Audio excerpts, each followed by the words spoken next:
Hey guys, tonight we're heading high, really high, into the Andes, where the air is thin, the llamas have opinions, and the stones don't seem to understand basic physics.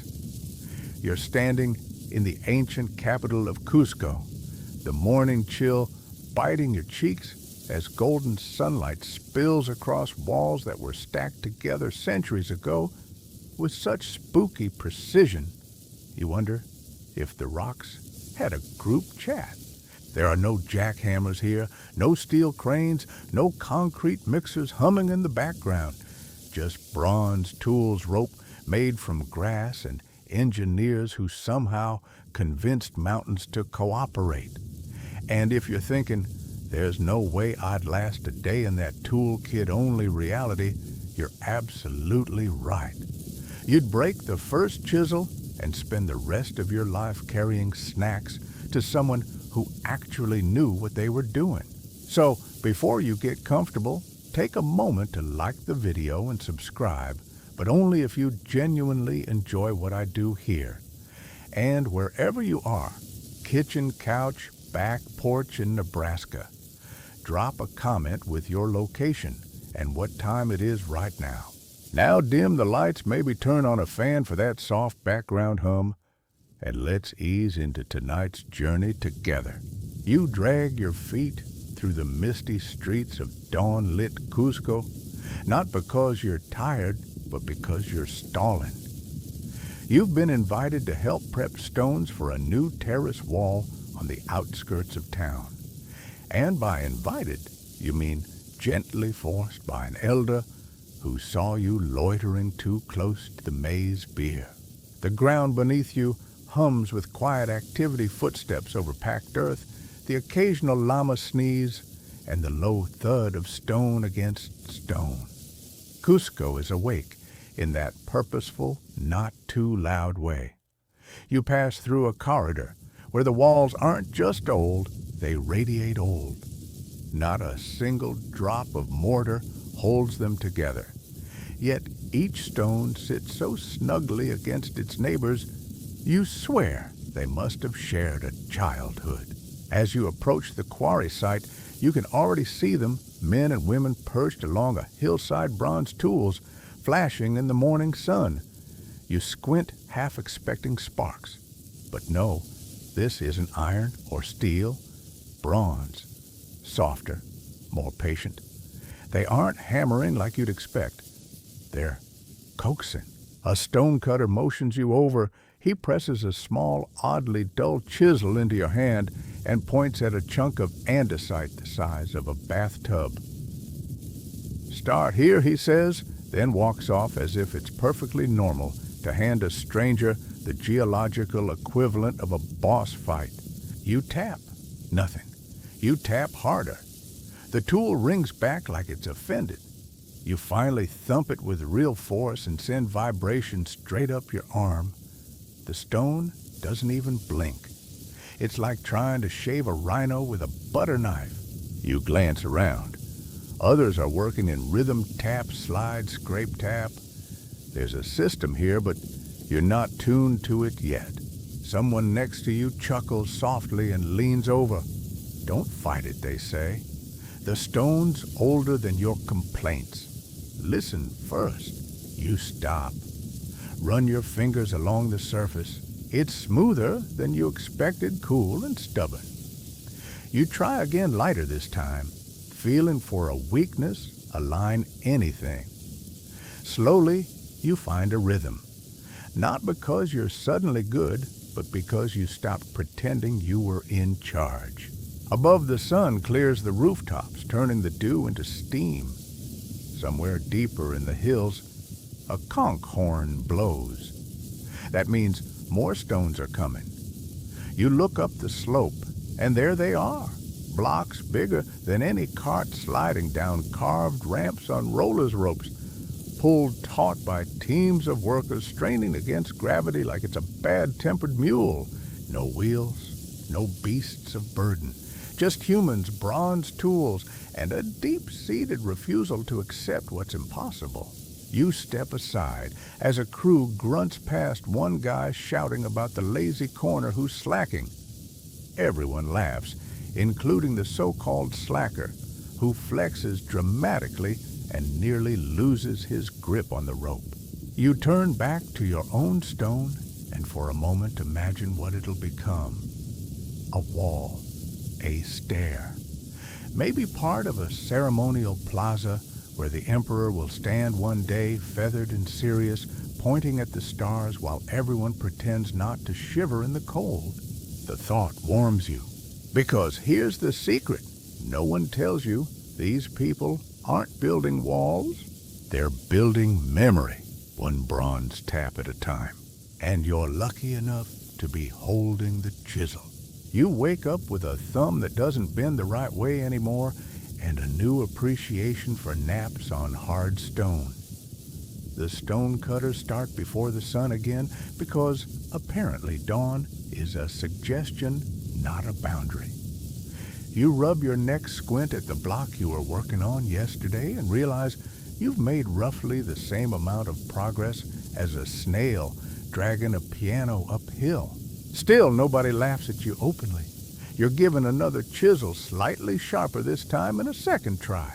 Bronze again, always bronze. And that's when it really hits you. This empire, the walls, the temples, the terraces, balancing entire mountains is being built with metal, softer than your last toenail clipping. The Inca had no iron, no steel, no wheels, and definitely no forklifts. They had bronze and alloy of copper and tin forged in clay furnaces, cooled slowly in sand or ashes. The edges aren't razor sharp. They don't need to be. These tools don't slice. They nudge reality until it surrenders. You test the edge against your thumbnail and feel a dull pressure, not a bite. Still, when used with skill, these bronze chisels and hammers paired with obsidian flakes, bone wedges, and fist-sized cobbles can turn a mountain into a monument. Your neighbor today is a compact, scowling woman named Ilari, which means dawn. Fitting, because she's been up since it.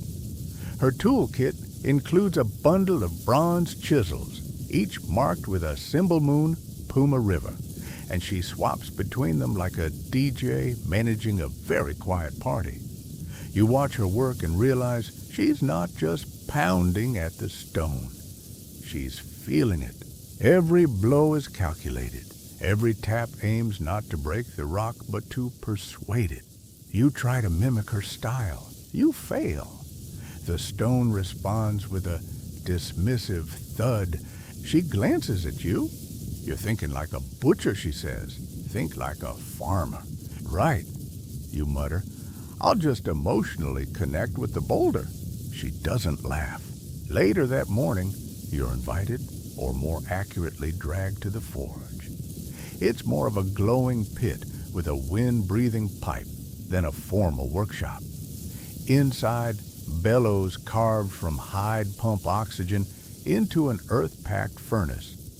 The flames are high, bright, and frankly offended by your eyebrows. Molten bronze glows like honey, laced with secrets. One artisan pours it carefully into a stone mold shaped like a chisel. The mold hisses and releases steam, and you suddenly understand why the forge master has 0 eyebrows and a suspicious number of burn scars. As the new chisel cools, it's buried in ash. You're told this tempers the spirit. You're not sure if that's about metallurgy or metaphysics, but you nod respectfully and back away before the metal decides to leap. The finished tool is beautiful, simple, practical, but with a subtle curve to its edge that makes it glide across stone like it's part of a song. You take it in your hand and return to your stone, and this time, something's different. Not the tool, not the rock, you. Your grip relaxes. You stop trying to win. You press, tap, listen. The stone replies, not in words, obviously, but in feel. in the way the chisel sinks ever so slightly when you hit the right spot. You catch Ilari watching you. She doesn't smile, but she does nod. You feel absurdly proud. Around you, more stones are being shaped, lifted, slid into place. They're rubbed smooth by sand and water, not ground by machines. Bronze chisels shape the edges. Stone hammers knock them gently over and over until they sit together like puzzle pieces that forgot they were ever separate. You sit back and watch the wall grow. It's not a straight line. It kinks and bends slightly, just enough to absorb earthquakes like a boxer rolling with a punch. Historians still debate whether this was intentional or just an accidental masterpiece, but either way, the result is stunning.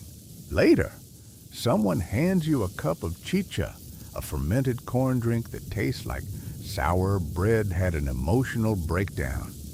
You drink it anyway, partly because you're thirsty, mostly because it's tradition. And that's what you're realizing. Everything here is part of something older. Older than memory. Older than blueprints. These bronze tools, these stones, this process, it isn't just engineering. It's inheritance. The stones hold it. The tools pass it on. And now, maybe you're part of it too. Even if your thumb still doesn't bend quite right, you're woken before dawn by a rhythmic thunk, thunk, thunk, and the sound of someone grumbling in Quechua about how young backs are useless if they're still asleep. You roll over, realize you're on a mat made from woven reeds and questionable life choices, and groan your way upright. Your arms ache, your back protests, even your eyebrows are sore somehow. You peek outside and immediately regret it. There's a boulder the size of a wagon wheel staring at you, and a lot of rope. Today's assignment: move a several-ton stone from the riverbed to the building site halfway up a mountain slope without wheels, pulleys, animals, or magic. Just rope logs, gravity, and the deeply unsettling optimism of Inca engineers. A foreman claps you on the back, hard enough to rearrange your spine, and hands you a thick rope. It's braided from ichu grass, the same highland stuff llamas eat, and apparently doubles as industrial-grade cable. You take your place in the line, feet braced against the morning mud, and wait for the signal. It comes in the form of a shouted chant, Hatun Rumi Big Rock, a command and a dare.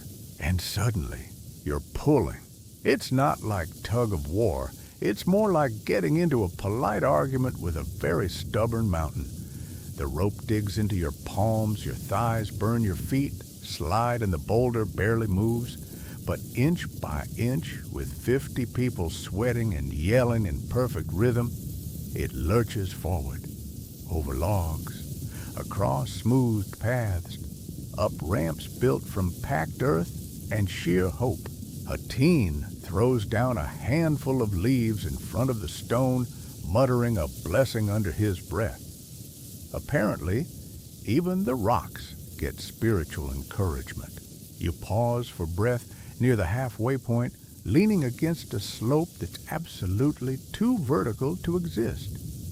An elder tells you about the site ahead, Ollantay Tambo, a sacred terrace and temple complex carved into a hillside that looks like it was designed by a stone-loving lunatic.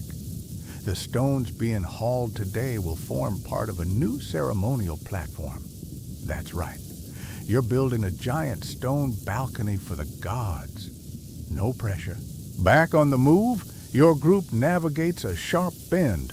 One misstep, and the boulder could slide back and squash at least 3 generations of your future plans. A man at the front yells for more sap to be poured on the roller's tree resin, makes them slippery. Slippery rollers sound like a bad idea. until you see the boulder lurch forward exactly where it needs to go.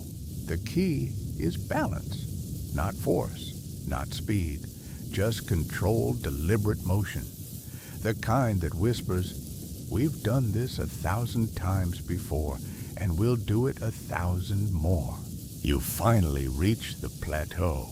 Everyone drops their ropes and collapses like sacks of potatoes. The air smells like sweat, crushed grass, and triumph. Now comes the part where your eyebrows try to crawl off your face. You watch as master masons start fitting these massive blocks together, shaping them right there on site, not into rectangles, but into polygons. 5 sides, 7 sides. Some stones shaped like llamas. One might be a frog or a very confident potato. They don't lay them in straight rows. They fit them like pieces of an earthquake-proof jigsaw puzzle. Every edge is smoothed and adjusted on the spot. The bronze chisels return. Men take turns tapping, listening, rubbing sand between the stones like polish. You offer to help. They give you a broom. It's humbling. As the sun climbs, a chant begins. Low, rhythmic, a work song. You don't know the words, but you recognize the beat. It's not just to pass time, it's a tool, a metronome for teamwork, a way to synchronize muscles and momentum. The boulder responds to the music better than it did to you. Someone hands you a gourd of Munya tea, sharp and minty, and a slab of roasted potato with spicy sauce that burns your regrets away. You eat with dusty fingers, watching stone after stone shift into place. You ask an elder how they got the biggest stones up here. He grins, shrugs, and says, "We asked nicely." Historians still debate whether the Inca used sledges, rope ramps, or some ingenious method we haven't rediscovered. Some think it involved water softening certain stones. Others think it's all trial error and centuries of inherited technique. But nobody denies the results. You run your hand along a fitted wall, amazed by the lack of gaps. No mortar, just precision, patience, and an unspoken agreement between rock and human. As the sun sets behind the ridge, the day ends with laughter and calloused hands. A new row of stones stands proud, casting long shadows over the valley below. And you realize something wild. You moved a mountain today. Your hands still feel like they're holding rope, even though you've been sleeping on a woven mat for the past few hours. You open your eyes, half expecting to see the same stubborn boulder glaring at you from the day before, but instead, it's the wall, the one you helped build. It stands quietly in the early light, all crisp edges and smug perfection, like a student who just aced their exam and doesn't need you to mention it. Today's task, shaping new stones to fit with the old ones. And not just any shapes, strange ones. See, here's the thing about Inca walls. They're not symmetrical, they're not neat, and they're definitely not rectangular. These stones look like they were cut by a tipsy stonemason armed with nothing but bronze and artistic ambition. One's shaped like a lightning bolt. Another looks like a jigsaw piece that got rejected for being too complicated. You ask your foreman, who, by the way, hasn't blinked since yesterday, why the shapes are so weird. He grunts and says, "Straight walls fall. Our walls dance." He's not joking. You learn quickly that the polygonal design isn't just for looks, it's brilliant. Each stone fits into the next like a puzzle with no glue. And when earthquakes hit, which they do often, the irregular joints absorb the shock. The walls flex, shift, settle, like a giant breathing organism. You don't believe it until someone kicks one of the stones hard. It doesn't budge, but it rocks slightly, almost like it's saying, I see what you're doing. I'm just not in the mood to fall over today.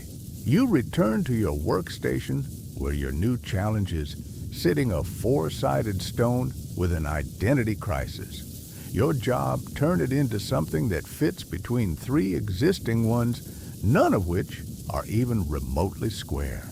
You squint at the gap. It's the architectural equivalent of trying to park a canoe in a bicycle rack. You pick up your bronze chisel. It's warm from the sun and comfortingly familiar now. You tap along the stone's edges, slowly, respectfully. The Inca call it reading the stone, feeling where the grain runs, listening for weak spots, and waiting for the rock to tell you what it wants to be. You chip, you tap, you back up and squint again. You chip more. Eventually, the stone begins to suggest its own shape. Not because you're shaping it like clay, but because you're discovering the form that was hidden all along. Very Michelangelo, very. The sculpture was always inside, except your sculpture is 300 pounds and currently sitting on your foot. Hilary joins you and hands you a smoothed pebble. You raise an eyebrow. Polish, she says. Also, don't bleed on the stone. It's bad luck. You didn't realize you were bleeding, but sure enough, there's a small cut on your hand where the chisel slipped. You wrap it with a strip of cloth, then start rubbing the stone surface with the pebble. The friction makes a soft hiss. Dust rises like powdered moonlight. This is what perfection looks like out here, not gleaming marble, but rough-hewn rock rubbed so smooth it locks against its neighbors like it was born there. By midday, you try fitting the piece into the wall. It doesn't go. Of course it doesn't. You remove it. File it. Try again. This time, it thunks into place, not with force, with rightness, like a door clicking shut. Everyone nearby claps once, not to be polite, because this actually matters. You take a step back and admire the wall. It leans ever so slightly inward, intentional, designed to push against itself in just the right way. Every angle thought through, not with protractors or blueprints, but with eyes, hands, and generations of memory. You run your hand along the joints. You can't fit a blade between them, not a coin, not even a whisper. These stones are so tight, they've survived 6 centuries of earthquakes, rain, and tourists with selfie sticks. And here's the weird part. Some of the joints curve, like the rocks melted slightly and hugged each other before cooling. Historians still debate how the Inca did this. Heat, sand, abrasion, swearing at it until it gave in. You don't know. But it works. That afternoon, your team shifts to another section of the city, one where the stones form a giant wall that zigzags like a snake.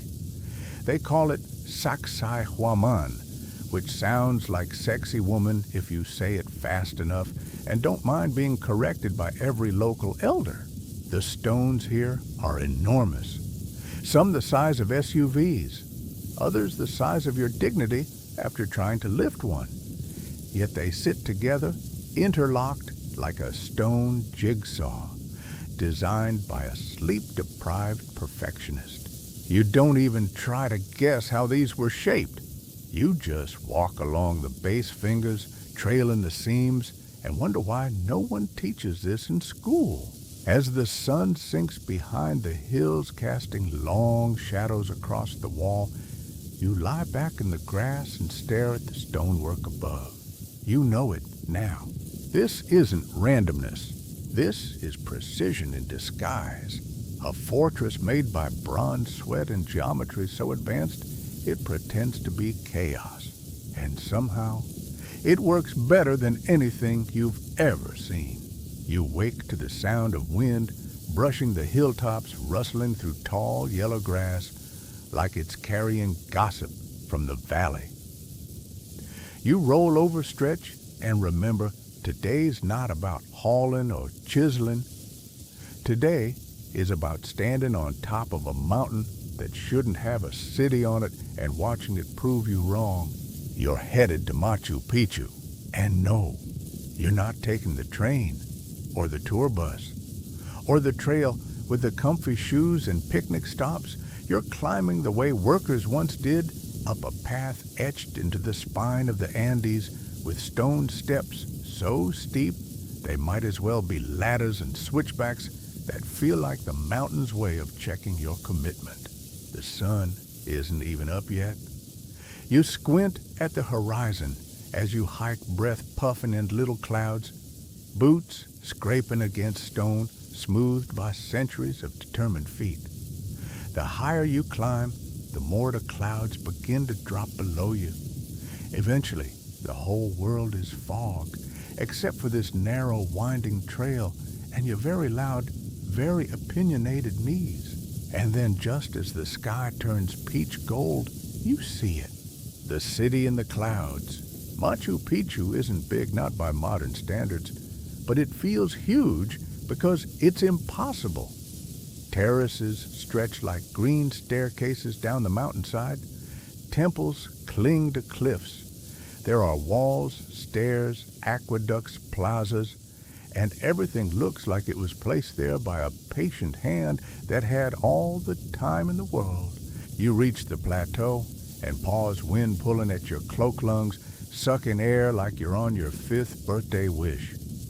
The stone underfoot is familiar now. Tight joints, soft curves, those almost smug polygonal fits that say, yeah, we did that with bronze. What's your excuse? The site is quiet this early. You hear birds, distant waterfalls, and your own heart trying to beat in thin air. A guide meets you, a young woman named Nina, who's part historian, part guardian, part cliff edge safety advocate. She leads you to one of the upper terraces and says, this wall, it's not just pretty. It holds the mountain together. You blink. Wait, what? She explains that the terraces aren't just for farming, they're for stability. Each level is built with layers, large stones at the base, then smaller rocks, gravel, sand, and finally soil. This design drains water, holds heat, and most importantly, prevents landslides. Basically, Machu Picchu is sitting on a series of giant green breathable shock absorbers. You run your hand through the grass, it's soft, alive, but underneath the engineering is smarter than half the software you've ever used. And it gets better. Nina points to a slope where the stone wall gently curves along the contour of the ridge. That's not just for looks, she says. The shape reduces pressure. The stones lean into each other during earthquakes. You want to ask how they figured this out without modern math or fancy machines, but you already know the answer time. Observation, bronze chisels, and a whole lot of trial and error that probably involves some dramatic falling rocks and a lot of frustrated sighs. You follow Nina to the Temple of the Sun, where the walls curve in a perfect arc. There's a single trapezoidal window aimed so precisely that sunlight floods through it only on the morning of the June solstice. You can picture the priest standing there, sunlight on his face, arms raised, and everyone pretending not to be freezing. Nina points out how even here at the most sacred point, the joints are seamless. No mortar, no filler, just stone kissing stone. Historians still debate whether the Inca learned this precision through generations of practice, or if there were secret formulas passed down from elite stone whisperers. Some say they used water and sand to grind edges smooth. Others think it was all instinct. Honestly, It might have been a combination of skilled patience and the kind of humility that makes you listen to a mountain before you try to build on it. You ask how they hauled these stones up. Nina shrugs. There's no record. But however they did it, it worked. As the sun climbs higher, the fog burns off, revealing just how vertical this place really is. You peer over a terrace and spot the Urubamba River curling far below like a silver snake. The whole city seems to cling to the slope by willpower alone. There are no rails, no safety nets, just faith in geometry. You sit on one of the terraces and snack on dried corn and chewy llama jerky, trying not to make eye contact with a passing alpaca who clearly judges your fashion choices. A breeze ruffles your hair. The view is vast, endless. You look at the stones again. They don't just sit here. They belong here. Each one tells a story of labor care and bronze tools that refuse to be underestimated. You trace the edge of one stone with your finger. It fits perfectly against its neighbor, like two old friends leaning on each other after a long journey. And you realize that in the heart of this improbable mountaintop city, there's a quiet confidence, the kind you can only build when you're not just shaping the land, but learning from it. You're not walking anymore, you're gliding. Okay, technically you're still walking, but after an hour on the terraces of Machu Picchu, your body has fully surrendered to the rhythm of stone steps and mountain air. You've stopped questioning the logic of building an entire civilization where even llamas get winded. The terraces stretch endlessly beneath your feet, cut into the slope like green piano keys, and each step feels like you're treading on ancient know-how. And that's when you're told today is farming day. You blink. Farming. You were expecting more stonework, maybe a lecture on bronze tool geometry, not a woven basket and a friendly Inca farmer named Tupac, cheerfully pointing at potatoes. But here's the deal. These terraces aren't just scenery. They're engineered layers of soil, sand, rock, and drainage that literally breathe. They take in rainwater. They exhale warmth. They store nutrients and redirect runoff with more grace than your last attempt at plumbing. You follow Tupac as he hops down to a lower terrace like someone who grew up ignoring gravity. He explains the layering large stones at the bottom, then smaller ones, then gravel, then coarse sand, then rich soil. Each layer filters water, reduces erosion, and holds heat from the day to keep roots warm at night. It's like farming inside a thermal blanket, except it's made of boulders and nobody ever washes it. You squat down and dig with your hands. The soil is soft, but not soggy. Earthworms wiggle in approval. Nearby, a row of quinoa plants sway dramatically, like they're in a wind-powered hair commercial. You glance at your own garden back home and feel personally attacked. Tupac hands you a chacatacla, a foot plow. It looks like a long wooden stick with a bronze blade and a T-shaped handle. You jab it into the earth step on the footrest and pry up a chunk of soil. You're surprisingly bad at it. Tupac watches silently, politely ignoring your deeply awkward squatting form. He takes it, demonstrates. The motion is fluid. Step, push, lift, seed. You try again. Still awkward, but now you're mostly hurting the dirt and not yourself. Progress. The bronze blade isn't sharp like a steel tool. It's just stubborn.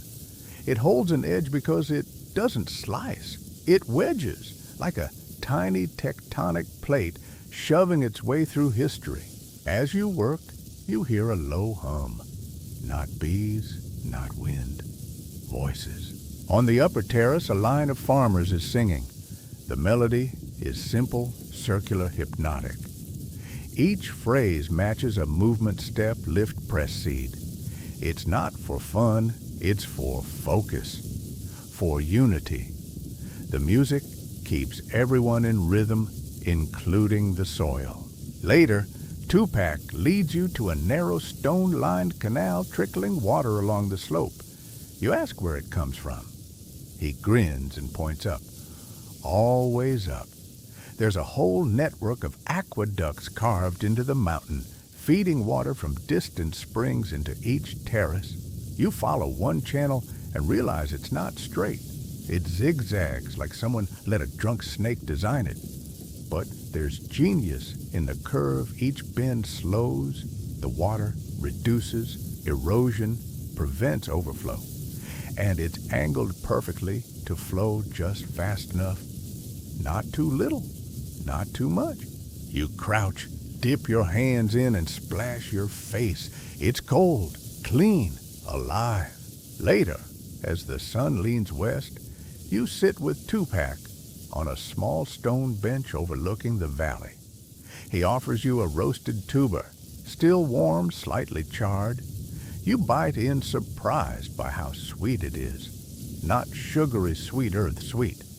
Like the sun and soil collaborated on a secret snack.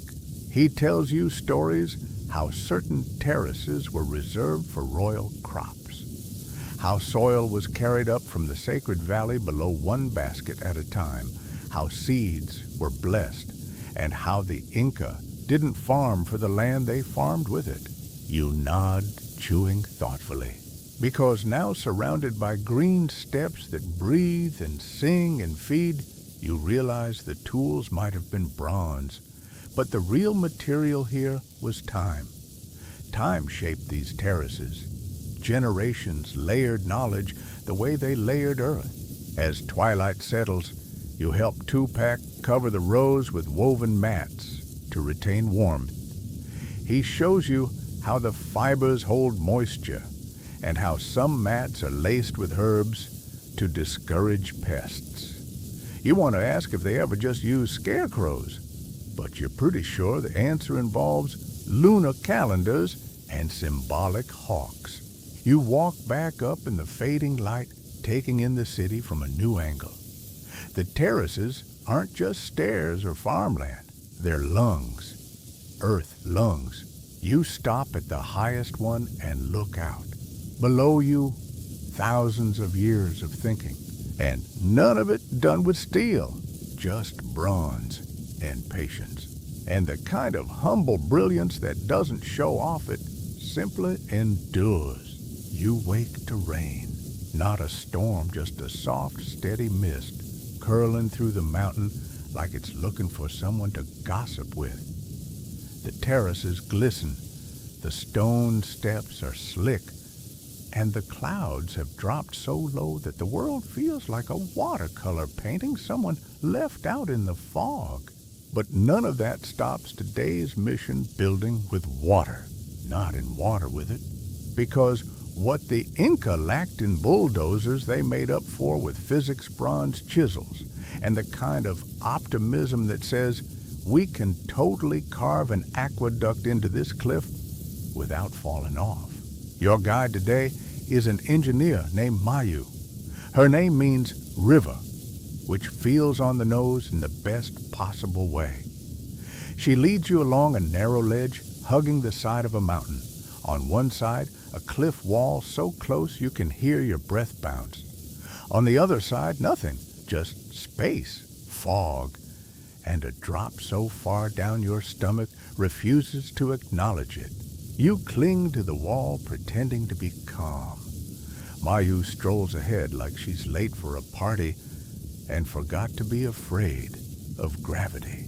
She stops beside what looks like a stone gutter carved into the rock. But it's not just a gutter, it's an aqueduct, and it's alive. Water flows through it in a perfect, gentle stream, humming softly, like it's in a good mood. The groove is only a few inches wide, but it snakes along the mountainside with baffling precision. It curves exactly where it needs to. Never spills, never floods, just glides. Mayu hands you a chisel and grins. Try it. You stare at the solid cliff face, then back at her, waiting for the part where she says, "Just kidding." She doesn't. You tap. The bronze barely scratches the surface. She taps. A clean groove appears in seconds. You sigh. Okay, how? She shrugs. Angle, rhythm, know the rock. Don't fight it. You try again. This time with less brute force and more patience. A thin shaving of stone peels away. Then another. You're not fast, but you're doing it. The goal is to extend a channel from a spring a few meters uphill down toward the terraces. It's not about pressure, it's about balance. Gravity does the work. Your job is just to listen to the mountain and help the water find its way home. As you carve, Mayu explains the brilliance of it all. These aqueducts aren't just one-off channels. They're networks, interconnected systems that catch, redirect, slow, and store water across entire hillsides. Some are shallow, some are deep, some are buried under stone, and all of them still work. You take a break and sit beside a flow point, a notch where water pours into a collection basin. There's no cement, no plastic pipe, just carved stone, sand-packed joints, and gravity humming like it's got nothing to prove. You watch as the water glides down, hits a small bump, splits into two streams, and flows off to separate terraces. Mayu explains that these diverters are key. They distribute water evenly, so no one field floods and none go dry. She calls them the fingers of the mountain. You kind of want to cry a little at how elegant that is. By midday, the mist lifts slightly, revealing more of the hillside and more channels. Dozens, maybe hundreds, some visible, some only hinted at by faint grooves and trickles. You're surrounded by a web of moving water, all shaped by hands in bronze, and 1,000 years of attention. You ask if these aqueducts were just for farming. Mayu shakes her head. Temples, bathhouses, plazas, they even carved channels under buildings. Water was sacred, useful, powerful. She takes you to a pukyo, a spring chamber, cut directly into the stone. It's like a mountain spa. The walls are polished. The water is clear enough to see your own confusion. You scoop some into your palm and drink. It tastes like rain and minerals and maybe a little smugness. At one ceremonial site, you see 3 pools connected by little cascades. The water spills from one into the next, then the next, each one lower than the last. Mayu nods at them. Birth, life, death, she says, or maybe sun, moon, stars. No one agrees. That's part of the magic.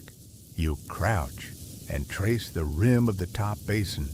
The bronze chisels made these cuts smooth as glass. You imagine a stonemason lying on his stomach, shaving the edge until the reflection of the moon looked just right. Historians still debate how they got the slope perfect, how they managed flow control with no valves, no pumps. Some say they used hollow reeds to test flow angles. Others insist it was all trial and error. But there's no arguing the results. Even now, centuries later, the water still knows where to go. As the sun begins to dip, you and Mayu return to camp, trailing behind a group of workers still chipping out new channels. They'll plant maize tomorrow, and they need the soil damp but not flooded. Precision matters. You glance back at the cliff, at the thin ribbon of water gleaming in the twilight. It curves around the rock, like a signature, a message left by hands long gone. You wonder how many people walked past it over the centuries and never noticed the beauty of a well-placed ditch. But now you do, because you helped carve it, and the mountain remembers. You sleep like a stone, which feels thematically appropriate until the sound of bells wakes you. Not church bells, not doorbells, llama bells.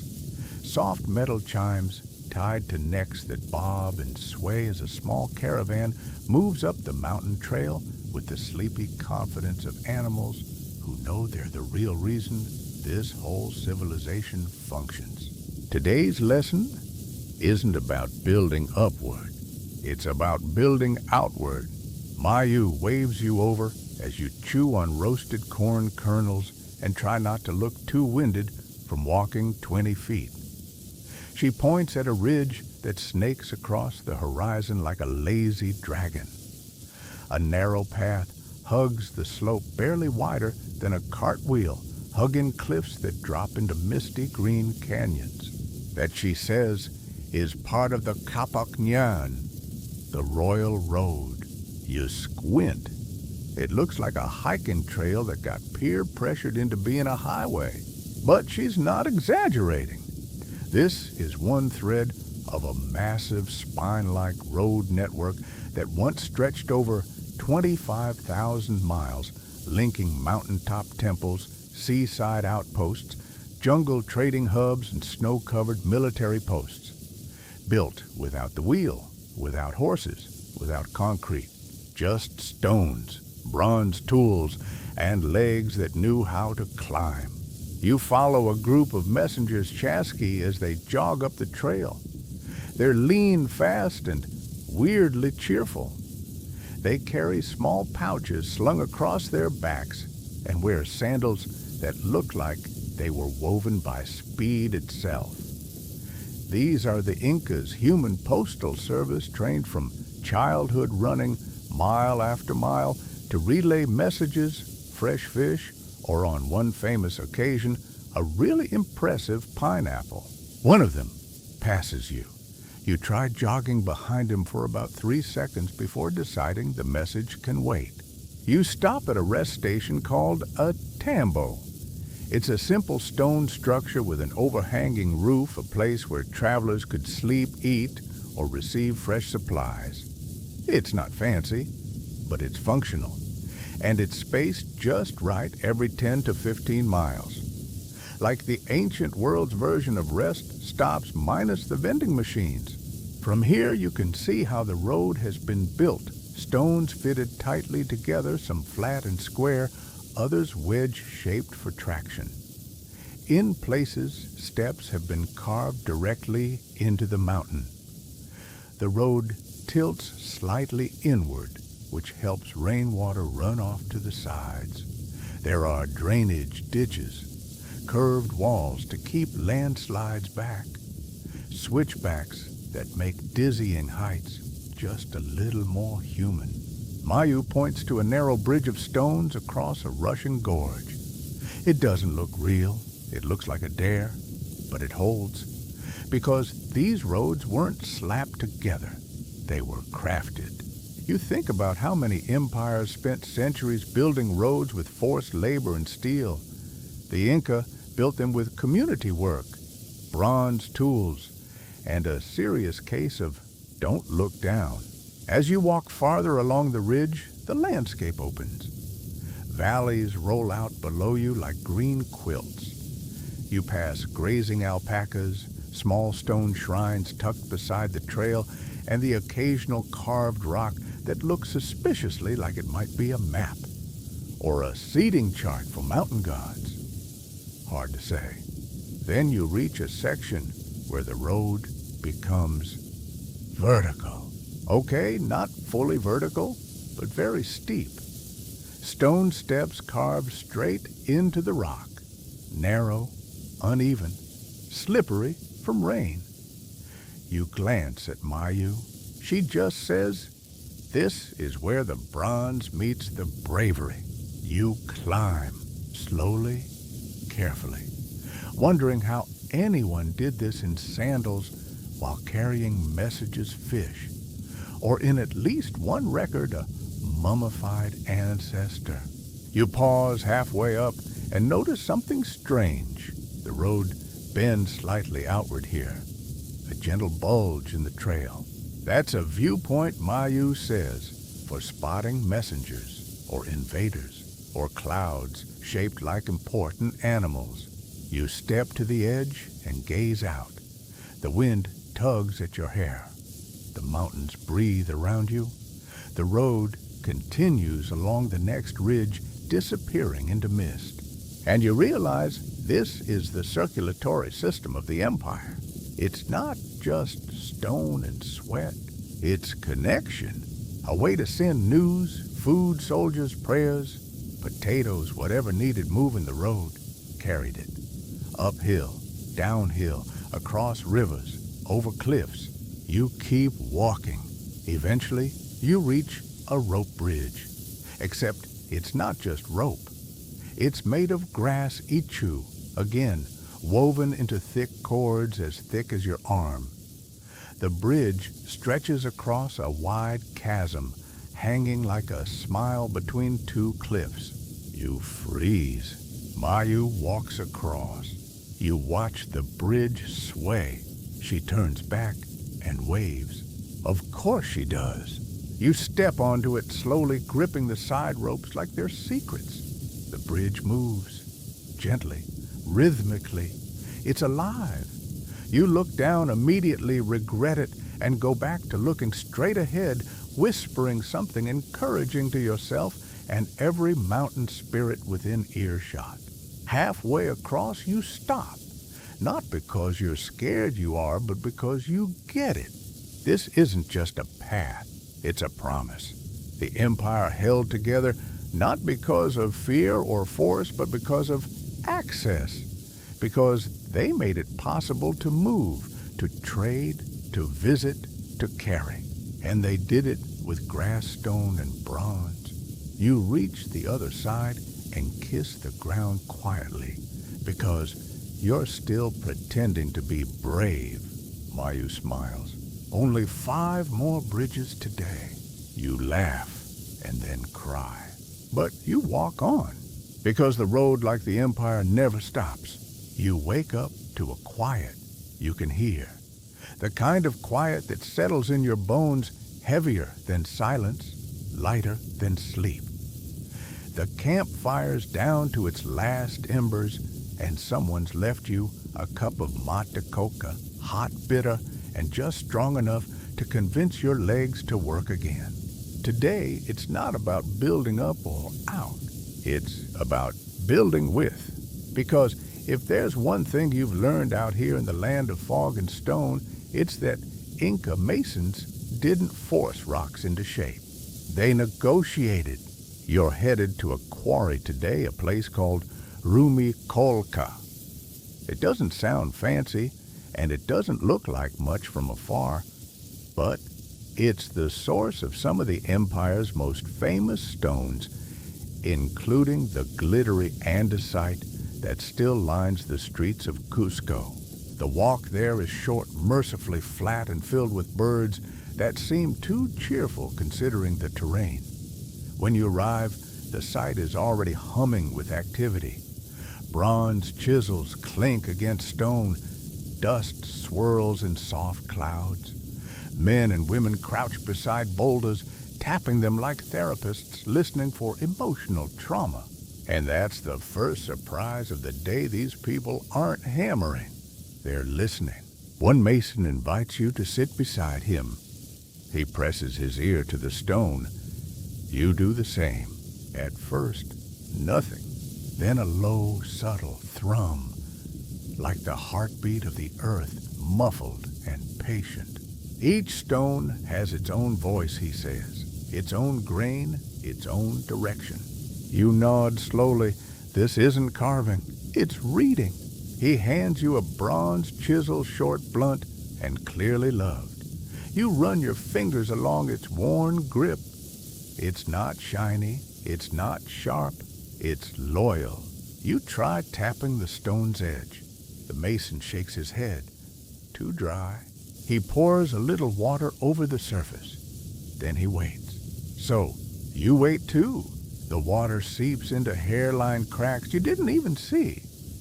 The grain of the stone becomes visible. The next tap you make, different, softer. The chisel sinks a whisper, deeper. You keep at it. Tap, adjust, tap, wipe. Soon, you're not fighting the stone anymore. You're finding the line it wants to break along. They call this cleaving, and it's more art than violence. Like peeling bark off a tree without tearing it. Like cutting cake with a warm knife, only the cake is 1,000 pounds and took 10 million years to bake. You notice that most of the work is done with bronze and stone tools, hard river rocks used to smooth and grind. Bronze handles the detail, but stone does the persuading. Someone nearby starts polishing a finished slab, not with a cloth, with sand, just a fistful of grit and endless patience. The friction hisses like a whisper. You touch the result, cool, even, smooth, not glossy, just right. You walk through the quarry and spot marks on unfinished stones, little symbols scratched into the surface, dots, lines, animal shapes. They're like labels or notes for future masons. Some mark direction, others might signal weight or where to split. Historians still debate what exactly they meant. Were they measurements, orders, prayers? No one agrees. And that's fine. It's part of the mystery. Like everything else here, it wasn't written in books. It was written in practice. Later, you help a team move a freshly split block onto a wooden sled. No wheels, no winches, just ropes and rhythm. Someone starts a chant. Rumi, Rumi, Rumi. Stone, stone, stone. The sound echoes through the canyon like a heartbeat matched by the pull of the ropes and the groan of timber. The sled starts to move, not fast, but steady. You walk alongside, gripping one corner, marveling at how smooth the process is. The path's been wetted down, the slope calculated, the turns gentle. Nothing here is rushed. Everything is earned. When you stop for rest, you examine the tools again. There's a basket of chisels nearby, short, stocky, and warm from the sun. You ask one of the elders how long they last. He shrugs. Some months, some days. Depends how well you listen. You like that answer. You pick one up and run your thumb along its edge. It's dull by modern standards. But out here it's poetry in bronze. You sit by the quarry wall as the sun begins to set, casting long shadows across half-shaped stones. The light turns the dust gold. The mountain glows like it's smiling. You lean back and let the silence wash over you. Because today, you didn't conquer a stone. You understood it, and in return, it gave you a piece of itself. You're pretty sure your calves have declared independence at this point. Every step today is a reminder that the Inca didn't build on flat land because, well, they didn't have flat land. They had mountains, cliffs, rivers, and an alarming number of high-altitude places where people weren't meant to live. Naturally, they built a highway system through all of it. And now, you're walking it again, this time on one of the royal roads, a section that weaves above the clouds stitched together by nothing more than stone and stubbornness. But something's different. Today, you're not following the road, you're walking with it, feeling it beneath your feet, noticing the angle of the stones, the slight tilt inward, the ditches on either side. It's all intentional. Every single inch designed for movement drainage, and if you're honest, humbling the modern foot. You pass a group of young workers hauling supplies up a path that defies basic geometry. They're carrying baskets with ropes slung across their foreheads, leaning into the slope like it owes them money. You offer to help, immediately regret it, and settle for cheering from behind while trying not to vomit from the altitude. Eventually, you reach a lookout point. The road curves around a cliffside and opens to a view that shouldn't exist. Valleys plunge below you. Peaks rise in all directions. The sky feels close enough to bump your head on. And there, cut into the rock, is a series of tight, perfectly fit stones. You run your fingers along the seams. No mortar, no filler, still holding after centuries of weather earthquakes and llama traffic. You ask your guide, a wiry old man named Chaska, how they kept the stones together without concrete. He laughs. The stones hug each other. That's not a metaphor. The joints are trapezoidal, not rectangular, wider at the bottom, narrower at the top. That shape resists shifting. During an earthquake, the stones settle deeper into each other. It's like building a Jenga tower that wants to stay up. You look closer. The road tilts slightly uphill around corners. That's not poor construction, it's braking. It slows the movement of carts, runners, and livestock. Chaska calls it gravity taming.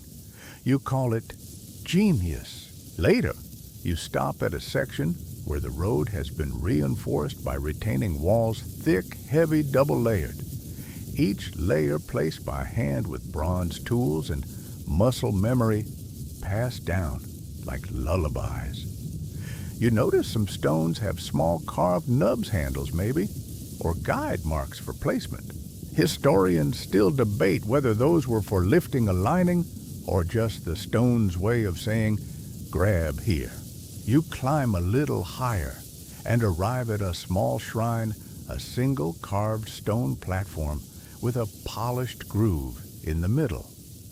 Chaska explains that this was a stopping point for offerings.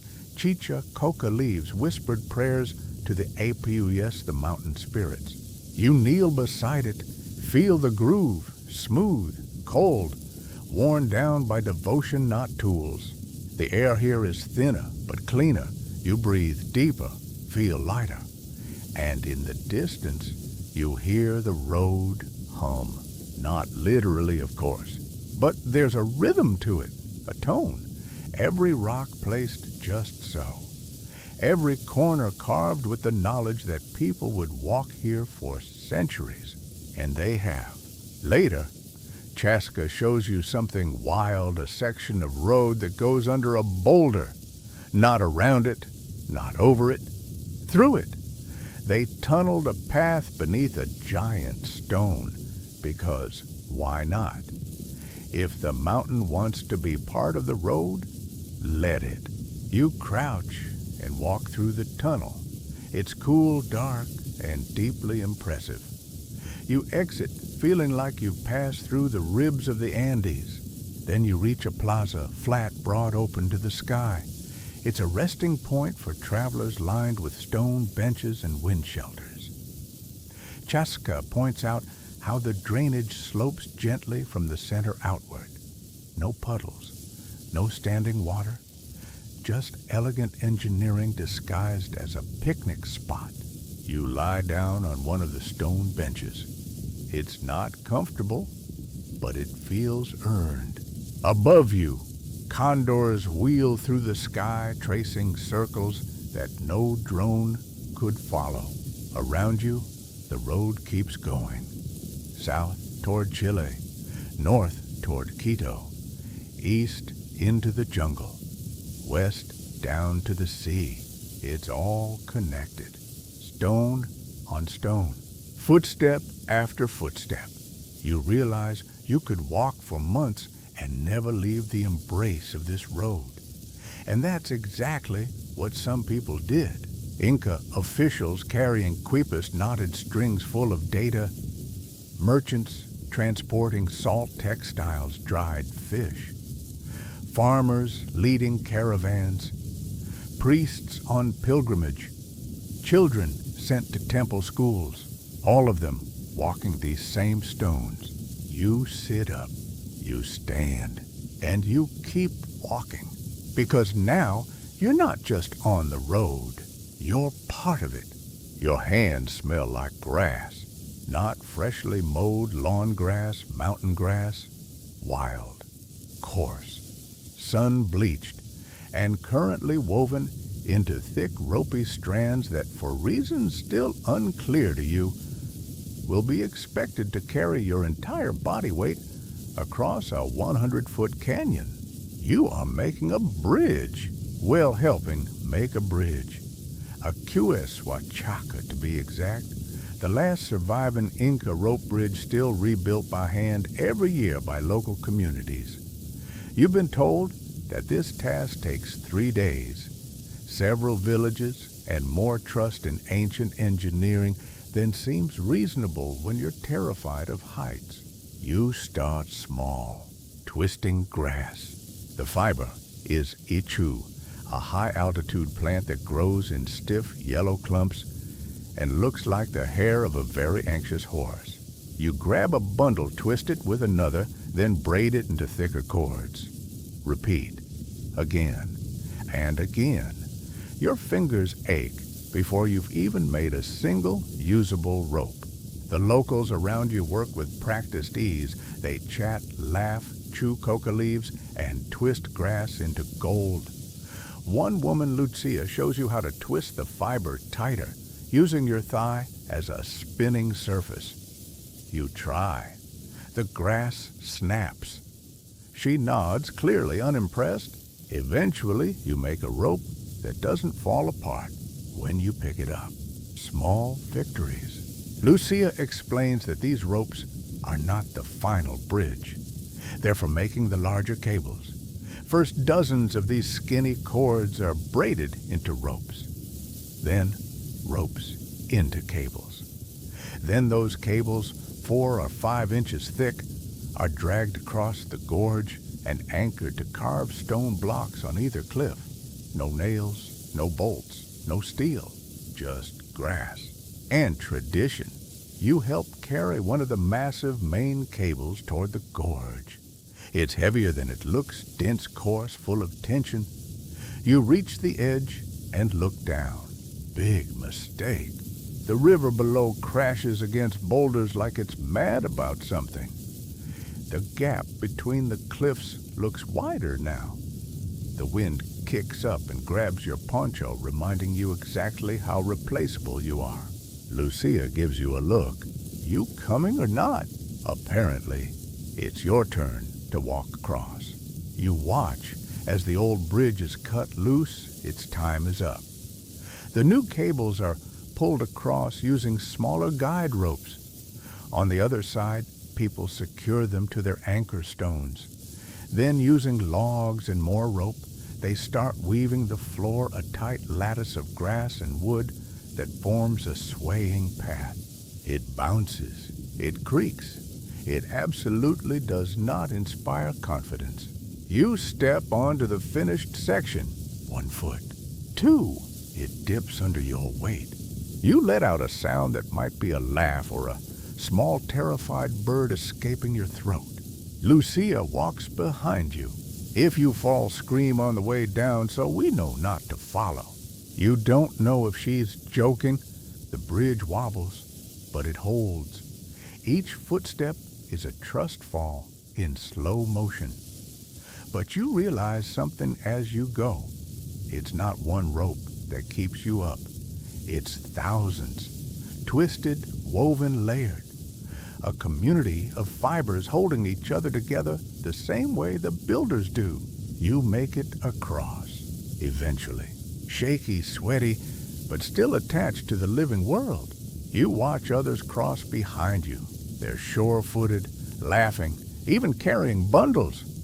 The bridge dances under them like it knows the rhythm. Later, sitting on the grass with the crew, you eat roasted maize and sip warm chicha, while the wind hums through the ropes. One boy runs back and forth across the bridge like it's a trampoline. You try not to look. Lucia tells you the bridge isn't just a crossing. It's a ritual, a way of renewing the bond between people and place, between past and present. Each rebuild is an act of memory. Historians still argue, she says, whether this kind of bridge was ever meant to last more than a year. She shrugs. But we're not trying to beat time. We're trying to join it. You like that. You lie back and watch the clouds drift past like floating stones across the sky. The bridge sways in the corner of your vision, and for once it doesn't feel fragile. It feels alive, like the grass remembers how to hold. You wake up to the sound of hammers, not the clang of steel, but the thock, thock, thock of bronze on stone, muffled and rhythmic, like someone gently trying to convince a mountain to cooperate. Today, you're not just looking at buildings.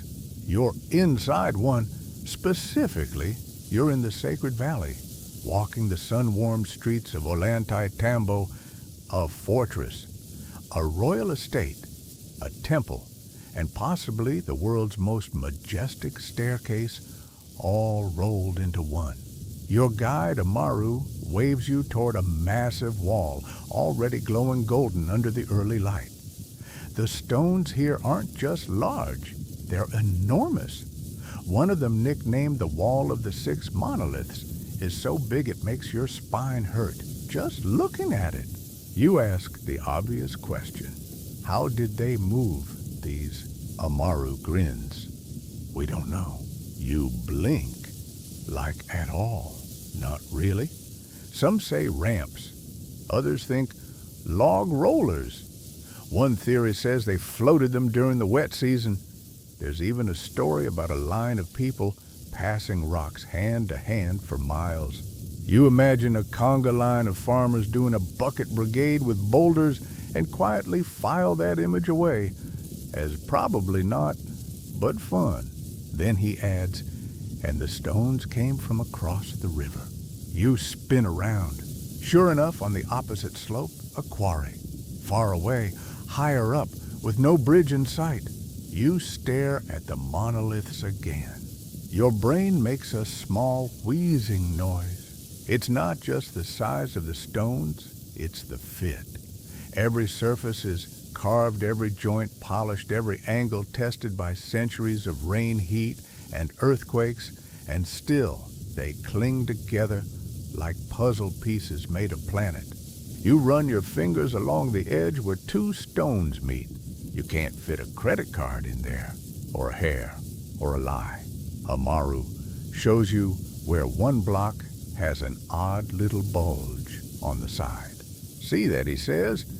We think it was used to help guide the stone into place, or maybe it's just decorative or symbolic. Historians still debate this kind of thing constantly. Were these details functional, religious message to the gods, or just stonemasons flexing? Because they could. You're beginning to suspect it was all three. You follow him up the endless terraces, each one flat and perfect, and just so slightly sloped for drainage. The stones here are more modest in size, but no less impressive. They're stacked without mortar, anchored by their own weight and the gentle knowing hands of people who didn't need blueprints to understand balance. At this top, there's a temple, small open still. The floor is smooth. The walls angle slightly inward, not by accident. It's seismic design, Amaru says. In an earthquake, the whole structure sways, but doesn't fall. You step into the center and close your eyes. The wind moves through the doorways like breath. Light spills across the floor in slow ribbons. It's not flashy. It's peaceful and sturdy in the way old trees are sturdy, because they've already survived 100 storms. From here, You can see the whole valley-green fields flowing, river-jagged cliffs. And then, just beyond the temple's edge, a strange sight, a carved face in the rock wall of the opposite mountain. It's massive, a profile, nose-mouth brow. Do you see it? Amaru asks. You do? It looks like a guardian, some ancient spirit watching over the site, half formed by erosion, half carved by human hands. Or maybe it's all natural. No one knows. But the face is there, and it feels like it's listening. You ask if it was planned. Amaru laughs. Planned, maybe. Or maybe the Inca just saw what the mountain already wanted to be. That idea sticks with you, because everything here feels like that, not imposed, but revealed.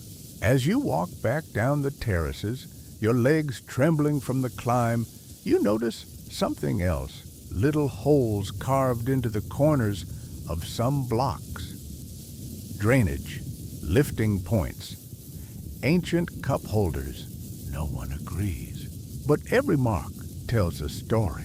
Later, you rest beside one of the unfinished blocks that never made it into place. It lies abandoned, halfway carved, its surface scarred by bronze chisels, its edges hinting at what it could have been. You sit quietly beside it, and you realize even this incomplete piece of ambition is part of the story. Because here with bronze tools and calloused hands, the Inca didn't just build with stone. They built for stone. They let the land whisper its shape, then followed. You start the day crouched in front of a stone box, not a metaphorical box. A literal waist-high, hand-carved stone basin tucked into the side of a hillside temple.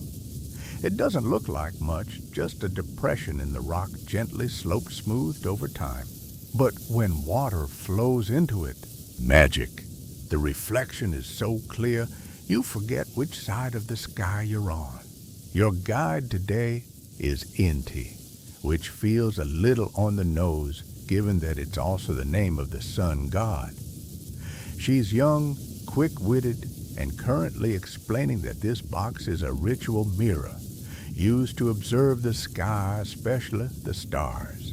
It's not just for stargazing, she says. It was their version of a calendar, a telescope, and possibly a time machine. You laugh. She doesn't. You stare into the water again. The clouds above ripple on its surface. Somewhere a bird calls. And you realize you've just been introduced to the Incas' astronomical engineering. Because they didn't only build roads and walls. They built in alignment. Inti leads you up a stone path to the Temple of the Sun. You squint as you step through the main doorway, and she gestures toward the lintel overhead. The sun passes exactly through here on the winter solstice, she says. You pause. That's precise. She nods. They carved the doorway just slightly wider on one side to account for the angle of the Earth's tilt. Your brain tries to catch up. The Inca, working with no telescopes, no written math as we know it, and bronze tools accounted for axial tilt. You rub your eyes and look again. Yup, still rock. Still lined up with the cosmos like someone used a celestial laser level. Inside the temple, shafts of light hit polished niches. Inti explains that during the solstices and equinoxes, the sun would shine directly onto sacred gold plaques, now long gone, of course, but once gleaming, bright enough to blind. You run your fingers along the groove in the wall that once held them. The gold was the sweat of the sun, she says. Outside, you visit a carved stone that looks like a map. Some believe it was a model of the Empire Mountains, rivers, valleys marked out in miniature. Others think it was used for water rituals or to chart constellations. Or maybe it's just an elaborate bench. Opinions vary. Historians still argue over what it meant. The truth is, the Inca didn't build things to explain. They built to experience. Later, you climb to the top of a hill where a stone column stands alone. It casts a perfect shadow on a ring of markers at its base. This is an Intihuatana, a hitching post of the sun. The name alone is poetic enough to earn its own Netflix documentary. At certain times of year, the sun's shadow aligns exactly with key points on the stone. It's a calendar, a solar tracker, a ritual tool. Possibly all three. You touch it. It's cool. Still, buzzing with something quiet. Inti explains that people use this stone to predict seasons, planting times, festivals, maybe even eclipses. It's not just measuring the sun, it's keeping it company. Later, you sit on a ledge overlooking the sacred valley, watching the light shift across the terraces. Every line, every step, every stone angled just so.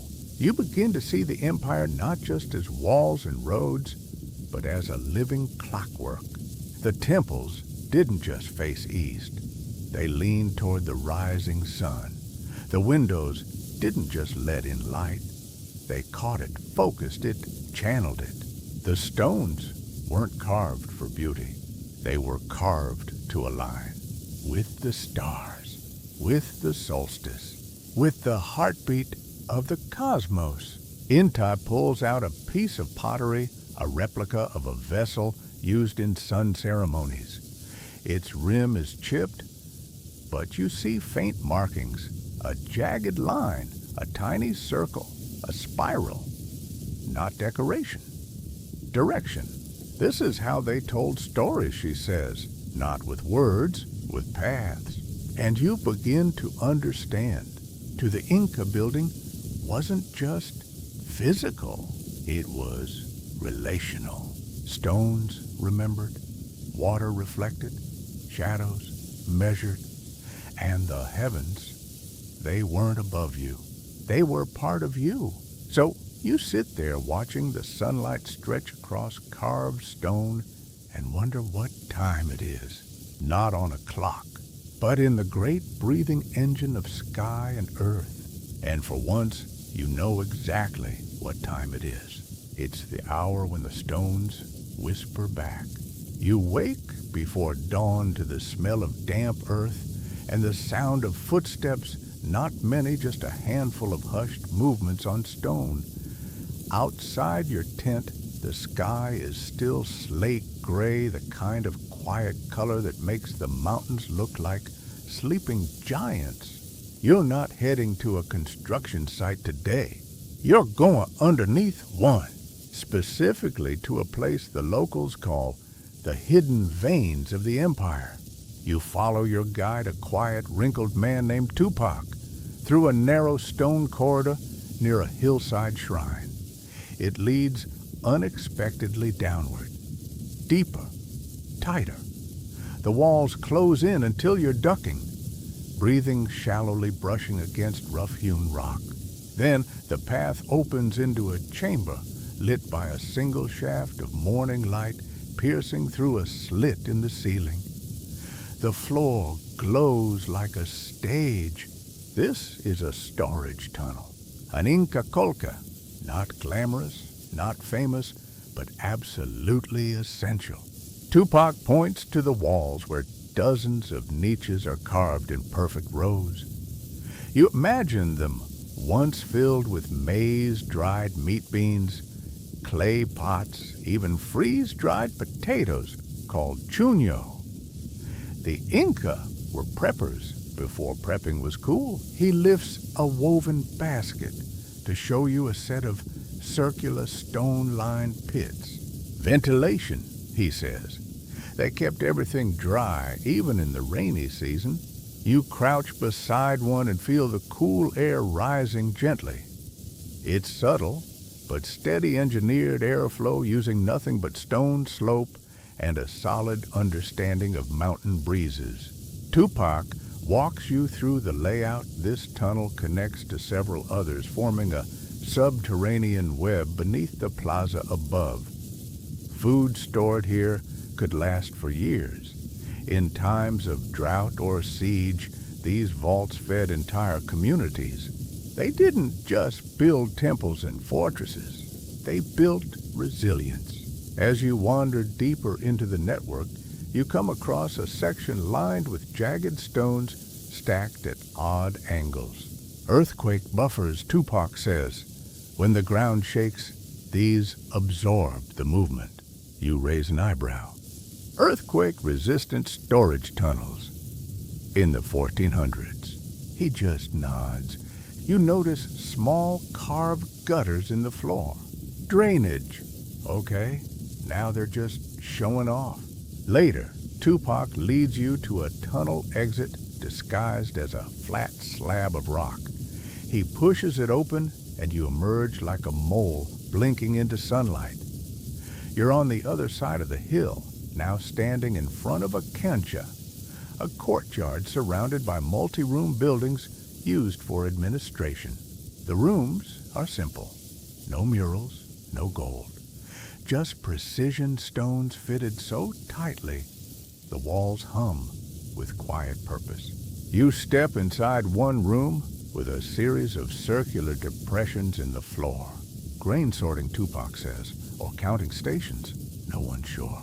Historians still argue whether these were accounting offices, training rooms, or sacred spaces for agricultural rituals. But one thing's clear, this wasn't random. Every room faces a certain direction. Every window catches a different breeze. Every wall leans just slightly to handle stress. Even in silence, the design speaks. You walk along the outer corridor, where the walls are punctuated by small trapezoidal openings. Not windows, Tupac says. Message slots, like ancient mail chutes. You try to picture someone slipping a knotted quipu, the Inca's chord-based record system, through the slot, trusting the message to be read untied and understood.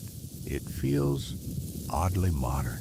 Then Tupac takes you back toward the plaza and stops at a strange, spiral-shaped stone sculpture. It's wide at the base, narrowing to a point. He gestures for you to crouch beside it. You do. Then you hear it, a soft whoosh, wind, whistling through the narrow tip. It sings, he says.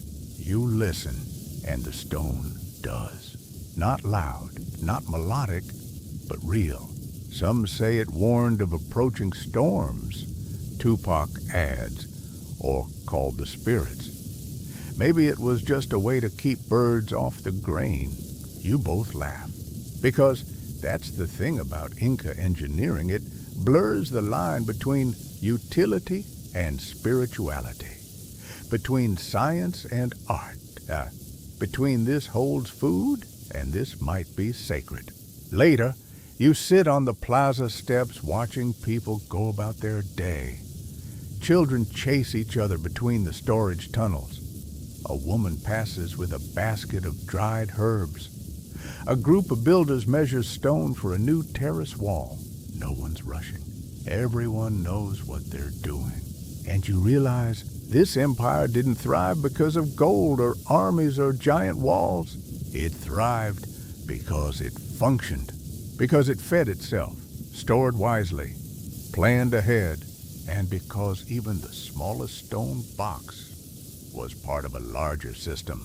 Above you, the wind hums softly through the spiral stone, and below you, the tunnels keep breathing. Still cool, still dry, still ready. The day begins before the sun, not because you're eager, but because your guide, Mama Quilla, a grandmother who makes time itself seem like it needs to catch up to her, has promised something special. You've seen the stones, she says, her eyes crinkling with mischief. Now you see the soul. You're not sure what that means yet.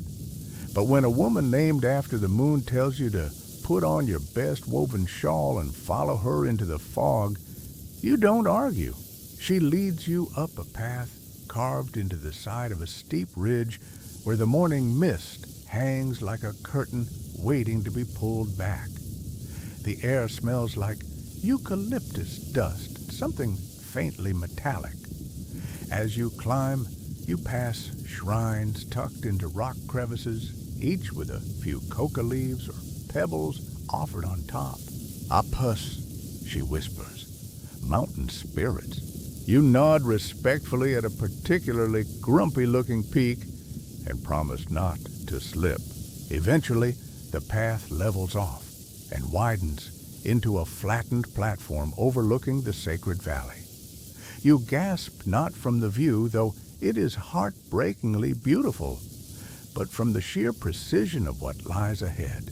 You are at Machu Picchu, not the postcard view, not the ruins with tourists taking selfies next to llamas. This is the side no one tells you about. The layers, the water channels, the farming terraces that curve like ribs around the mountain, and those steps, those absurd, narrow, leg-destroying steps that somehow made it all possible. Mama Quilla leads you not to the temples, but to the foundations, the parts most people overlook. You want to see greatness. She says you start where it touches the ground.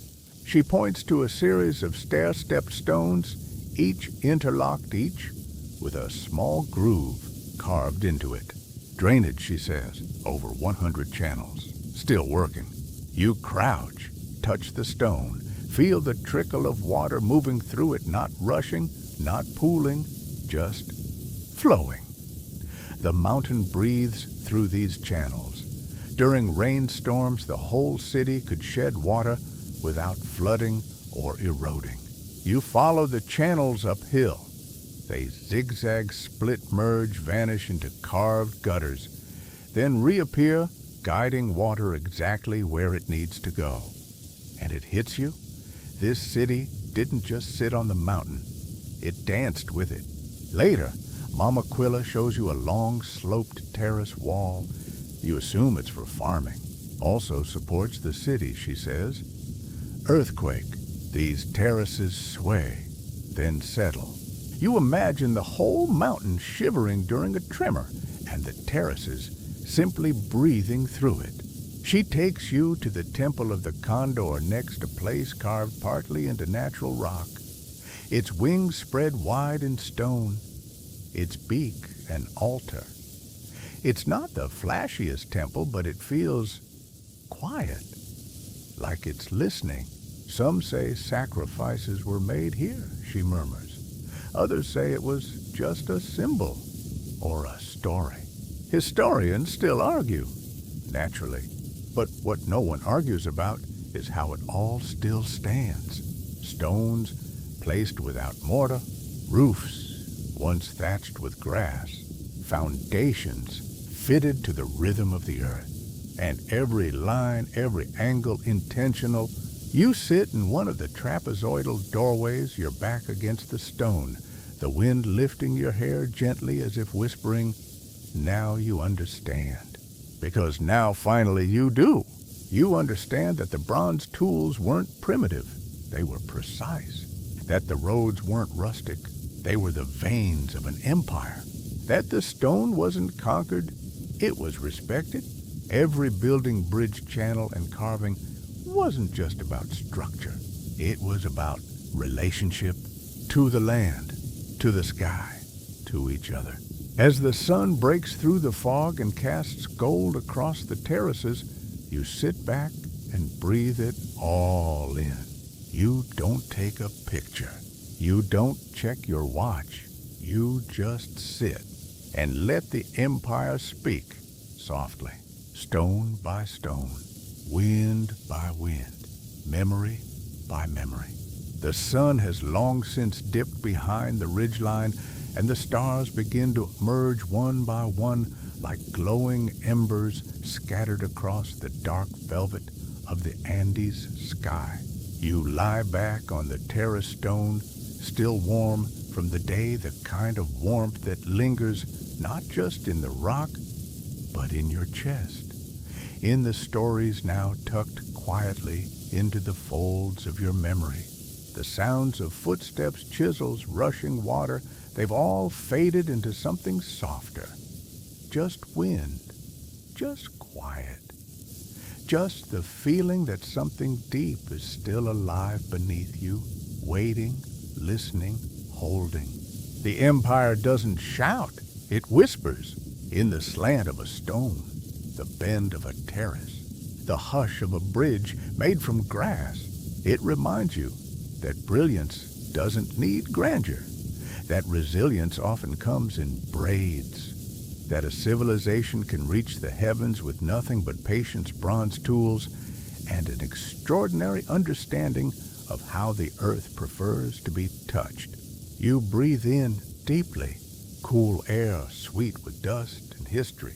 Somewhere far off, a single flute plays, not a performance, just a melody shared with the night. The stars shift, the moon begins her quiet climb, and the stones, those ancient listening stones, settle once again into their timeless vigil. So now, just let your mind drift back across the high roads, down through the tunnels, over the swaying bridges, and under the sun temple shadows. Let the memory of those hands, careful weathered, sure guide you into sleep.